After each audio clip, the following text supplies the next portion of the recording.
Shalom, saudara-saudara yang dikasihi oleh Tuhan. Kembali saat ini kita akan merenungkan firman Tuhan di dalam setiap kehidupan kita, yang tentunya perenungan ini akan semakin membekali kita di dalam kita menjalani kehidupan kita sehari-hari. Perenungan kita saat ini di bawah tema rendah hati tanda anak Tuhan. Rendah hati tanda anak Tuhan, yang diambil dari Matius 21 ayat 1 sampai 11. Tentu kita semua tadi telah membacanya. Bukan hanya sekedar membaca, tapi juga menyimak dan mempelajari, dan tentunya nanti merenungkannya di dalam kehidupan kita. Bapak Ibu Saudara yang dikasihi oleh Tuhan, saya kira ketika saya mengatakan bahwa setiap orang tanpa terkecuali pasti memiliki sesuatu yang dibanggakan di dalam dirinya. Kira-kira setuju atau tidak? Mungkin ada yang setuju, ada yang tidak. Namun, seharusnya juga kita harus menyadari bahwa ternyata kita juga memiliki kekurangan, yang dimana kekurangan itu merupakan satu paket tak terpisahkan dengan kelebihan itu, apapun itu.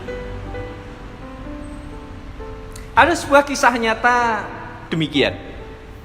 Kalau Bapak Ibu tahu tentang seorang perempuan bernama J.K. Rowling, seorang penulis, seorang ibu rumah tangga. Dia menulis sebuah cerita judulnya Harry Potter yang begitu terkenal luar biasa. Dia memberikan sebuah kesaksian demikian ketika dia akan menyampaikan pidato pelepasan wisuda di Harvard. Dia mengatakan demikian.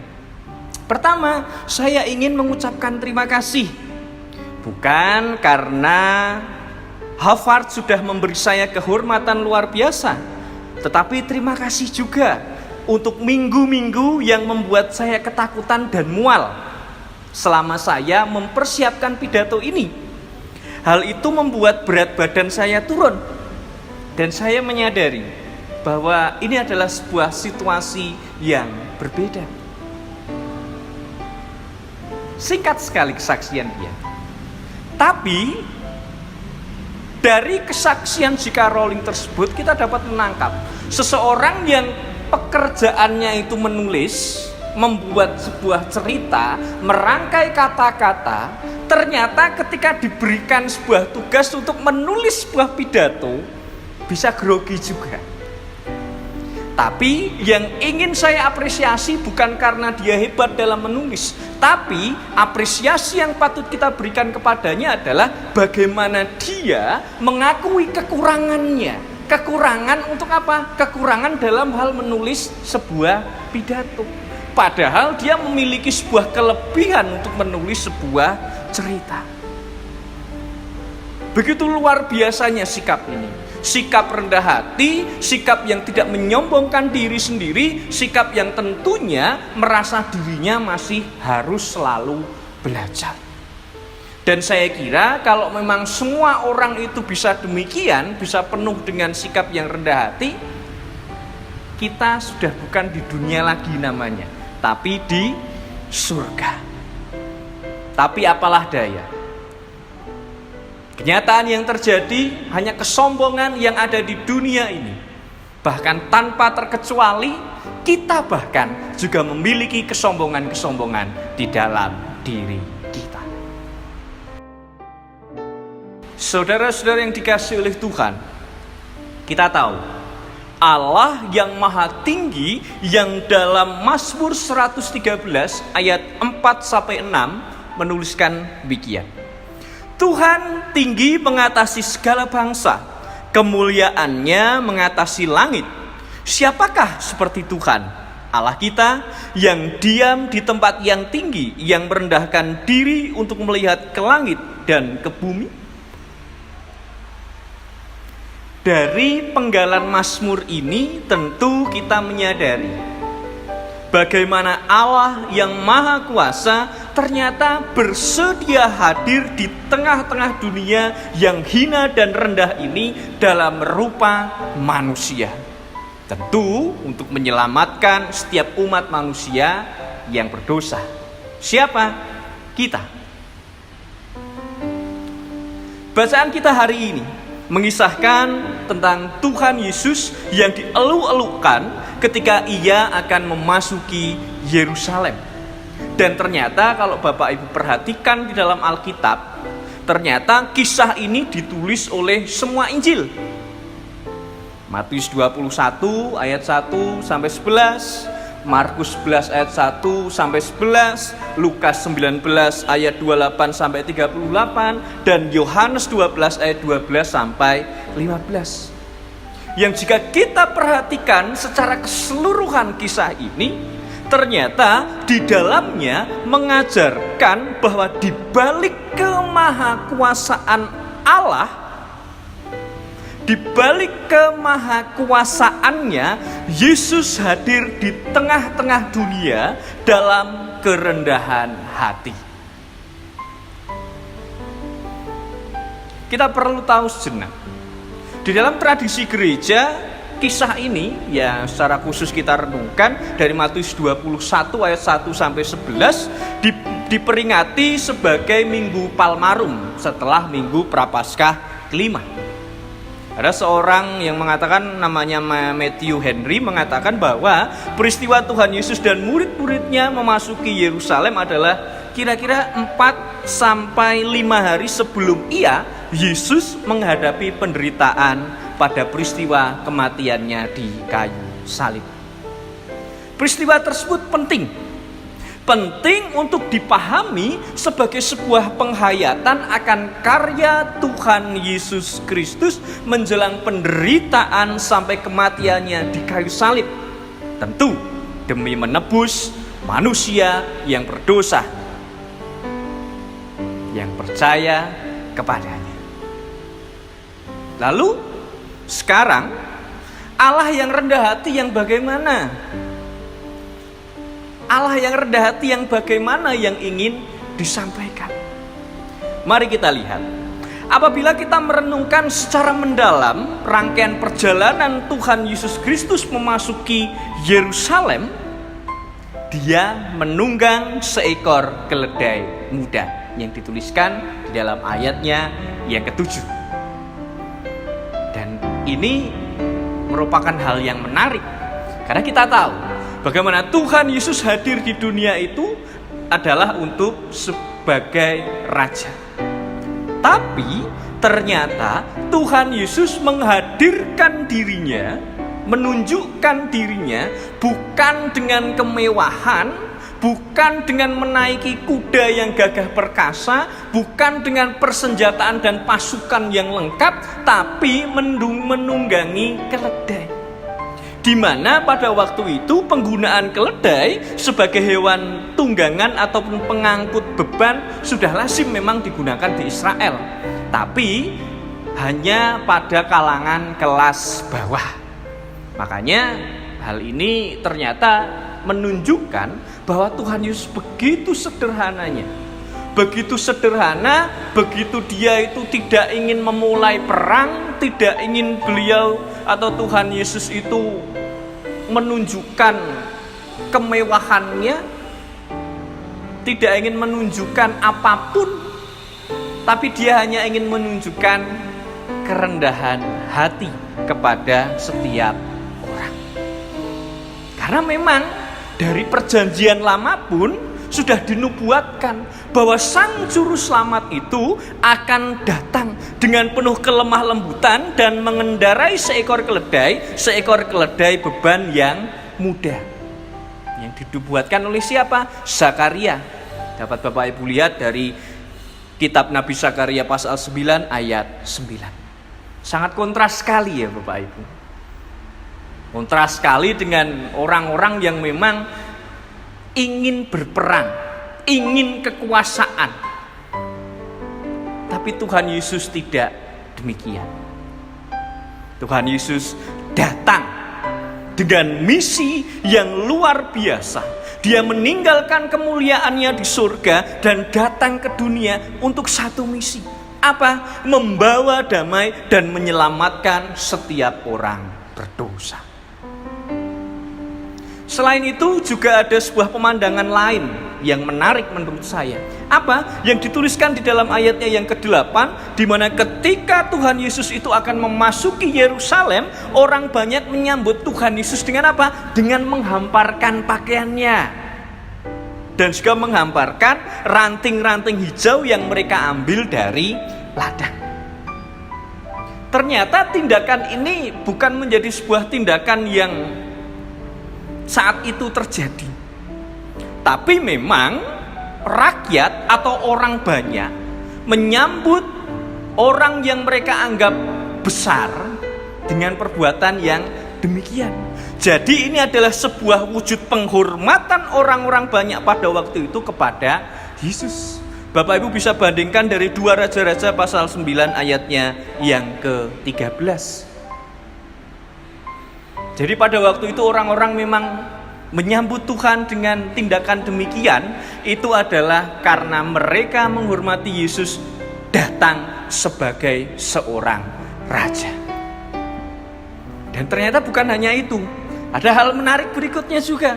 Orang-orang yang berjalan di depan dan di belakang Yesus berseru, apa? Hosana, diberkatilah dia yang datang dalam nama Tuhan. Diberkatilah kerajaan yang datang, kerajaan Bapa kita Daud. Hosana di tempat yang maha tinggi, dalam ayatnya yang ke-9. Menurut Bapak Ibu, apa maknanya? Coba kita renungkan sejenak.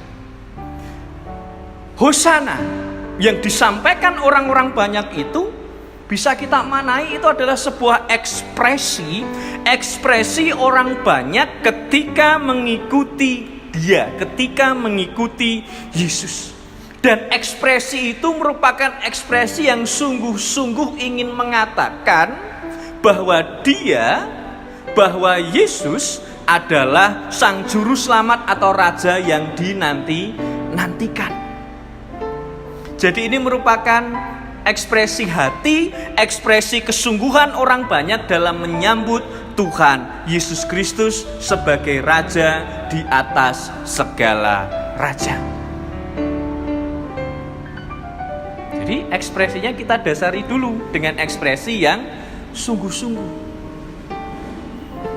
Sungguh-sungguh. Walaupun mungkin kalau melihat latar belakang dari bacaan ini, mungkin pandangan mereka hanya sekedar tentang keselamatan dari penjajahan politik kerajaan Romawi. Tapi kesungguhan mereka itu yang patut kita acungi jempol.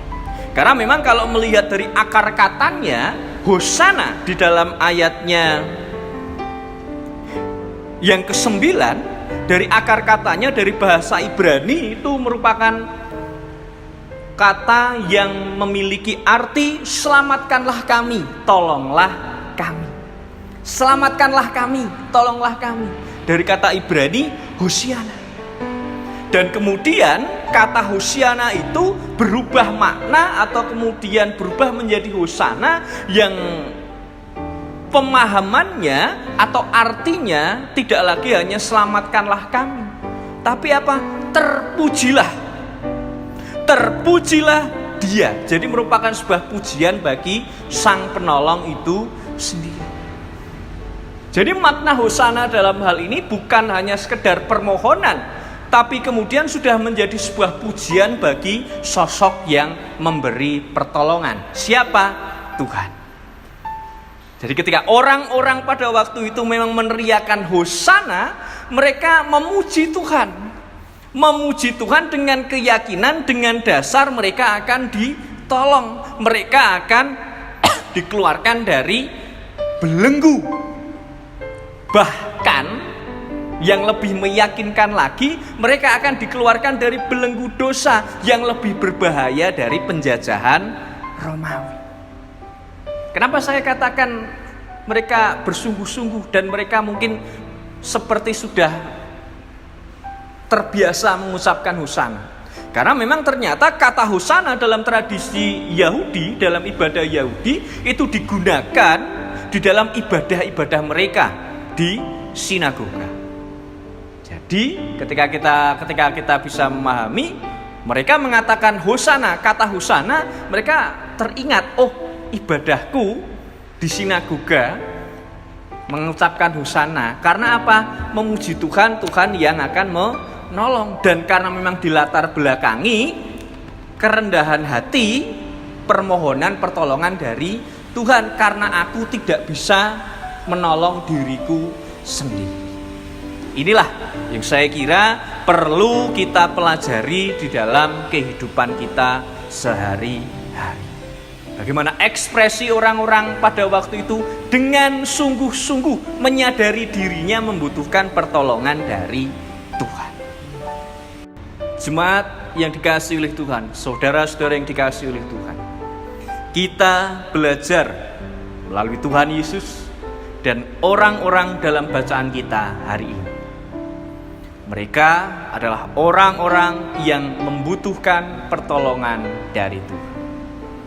Saya katakan demikian karena memang mereka menyadari mereka itu membutuhkan pertolongan dari Tuhan. Keyakinan inilah dan harapan inilah yang memang dikehendaki oleh Tuhan, yaitu kesadaran bahwa dirinya, yaitu kita, setiap manusia, bukanlah sosok yang serba bisa. Namun kita adalah manusia-manusia yang membutuhkan pertolongan dari Tuhan. Inilah sikap rendah hati. Sikap di mana kita menyadari kelemahan kita. Bukannya yang sok angkuh, sok bisa mengatasi segalanya sendiri. Kalau anak-anak muda mengatakan sok tegar, sok pede. Bukan yang demikian. Tapi sikap di mana kita menyadari kelemahan kita. Lalu sekarang bagaimana dengan kita? Bagaimana dengan kita yang sudah mengakui, mengikrarkan bahwa kita itu adalah anak-anak Tuhan? Masihkah kita hanya mengandalkan kekuatan dan pengertian kita sendiri tanpa mengandalkan Tuhan di dalam kehidupan kita sendiri? Saya hartanya sudah banyak kok. Mobil saya kinclong-kinclong. Omahku magrong-magrong. Dandanane moblong-moblong. Itu sudah sangat sempurna. Apakah itu yang akan kita andalkan di dalam kehidupan kita sehingga kita melupakan Tuhan? Ingat, perlu kita ingat kembali dan kita tandaskan di dalam pikiran dan ingatan kita. Tuhan Yesus Kristus mengajarkan kepada kita bagaimana Allah begitu mengasihi manusia, sehingga Ia meninggalkan kemuliaannya di surga dan hadir di tengah-tengah dunia agar manusia itu menerima keselamatan. Seperti yang sering saya katakan, Tuhan Yesus hadir di dunia itu untuk memberikan kelas praktek, bukan hanya teori kepada manusia. Jadi dia meninggalkan kemuliaannya di surga. Dan ternyata kehadiran Tuhan itu membuahkan sebuah akibat. Akibatnya apa? Akibatnya orang banyak pun merasakan kedamaian, merasakan bahwa diri mereka akan diselamatkan oleh Tuhan. Memuji Tuhan dengan keyakinan pertolongan Tuhan akan hadir di dalam kehidupan mereka. Kita harus sadar, Bapak Ibu Saudara yang dikasihi oleh Tuhan, kita ini hanyalah manusia ciptaan yang tidak boleh sombong, karena kita hanyalah ciptaan yang tentunya membutuhkan pertolongan dari Sang Pencipta. Hari ini mungkin dari Bapak Ibu Saudara yang dikasihi oleh Tuhan ini ada yang sedang berbeban berat atau memang merindukan pertolongan dari Tuhan. Terlebih di tengah-tengah kondisi saat ini, ada kebingungan, kegalauan, karena segalanya dibatasi. Saling bertemu dibatasi, interaksi fisik dibatasi, bahkan ancaman virus ada di mana-mana. Namun perlu kita pahami lebih dalam, apa yang sedang kita alami ini seharusnya semakin membuktikan kepada kita bahwa Tuhan itu maha besar dan kita itu sangat kecil di hadapan Tuhan. Makanya kita harus semakin menyadari bahwa kita harus mengandalkan Tuhan di dalam kehidupan kita sehari-hari.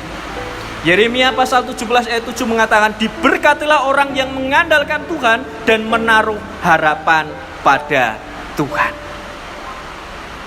Jadi mari Bapak Ibu Saudara yang dikasihi oleh Tuhan, kita semakin meyakini pertolongan Tuhan dengan menjaga keintiman kita dengan Tuhan. Caranya bagaimana? Ya kita tetap menjaga ibadah kita masing-masing. Walaupun saat ini kita masih berada di rumah masing-masing. Dan tidak meninggalkan doa-doa kita. Maka di dalam setiap awal ibadah, kita selalu mengikrarkan bersama-sama votum yang demikian. Pertolonganku datangnya dari Tuhan yang menjadikan langit dan bumi. Itulah seharusnya yang menjadi pengakuan kita bahwa memang pertolongan kita datang dari Tuhan. Tuhan memberkati kita. Hosana. Amin.